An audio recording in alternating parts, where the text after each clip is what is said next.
కృష్ణ పరమాత్మ ఇంత పొంగిపోయి ఆయన చేతులు తన చేతులతో పట్టుకుని పరవశించిపోతూ రా భోజనం చేద్దాం అని తీసుకెళ్లి ఆయనతో కలిసి భోజనం చేయడమా, పరవశించిపోవడమా, ఇంకొంచెం వేయి అండమా?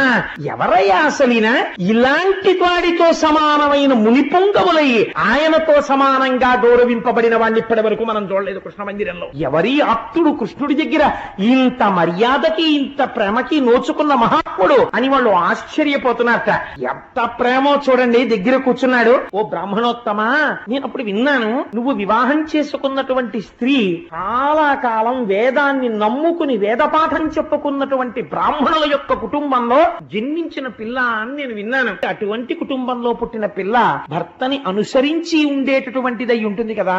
ఆ సుశీల అంటే పేరుని కాదు, మంచి శీలము కలిగినది, నిన్ను అనువర్తించి ఉన్నదా?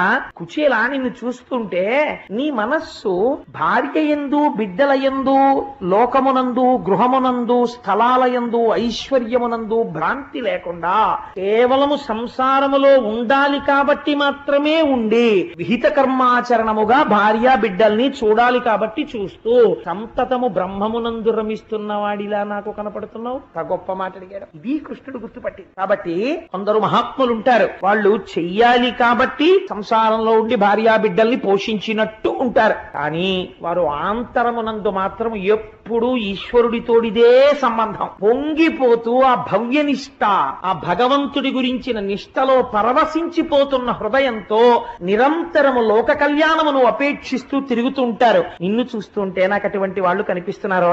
నేను కూడా లోకము కోసమే కర్మ చేస్తాను అంటే నేను పరమాత్మని అని చెప్పకనే చెప్పాడు ఆయన. నేను చేసినట్టే నువ్వు కూడా అలా చేస్తున్నట్లుగా నాకు కనపడుతోంది, అవునా అని అడిగి కుచేలా భోజనం చేయి అని భోజనం చేసిన తర్వాత ఇద్దరూ వచ్చి మళ్ళీ రుక్మిణీదేవి పడుకునేటటువంటి తల్పం మీద కూర్చుని కాసేపు పడుకుంటే పడుకోవడం ఇష్టం లేని వాళ్ళ కర్పూర తాంబూలం తానే బిగించి తీసుకొచ్చి వేసుకో కుచేలా అని ఓ తాంబూలం ఆయనకిచ్చి ఓ తాంబూలం ఈయన వేసుకుని ఆ రోజున ఎక్కడికి వెళ్ళలేదు, ఇంకా కూర్చుని చెప్పు ఎలా ఉన్నావు ఏమిటి ఏమాయ్ అలా అంటే జ్ఞాపకం వచ్చింది. మన ఇద్దరం చదువుకునే రోజుల్లో ఎంత సంతోషంగా ఉండేదో మనం పిల్లలుగా ఉన్నప్పుడు. నిజంగా ఆ తలుచుకోవడంలో ఉన్న ఆనందం అండి. మన ఇద్దరం ఒక గురుకులంలో తిరిగాం కదా, ఒక గురువు సాందీపని మహర్షి దగ్గర విద్యాభ్యాసం చేశాం కదా.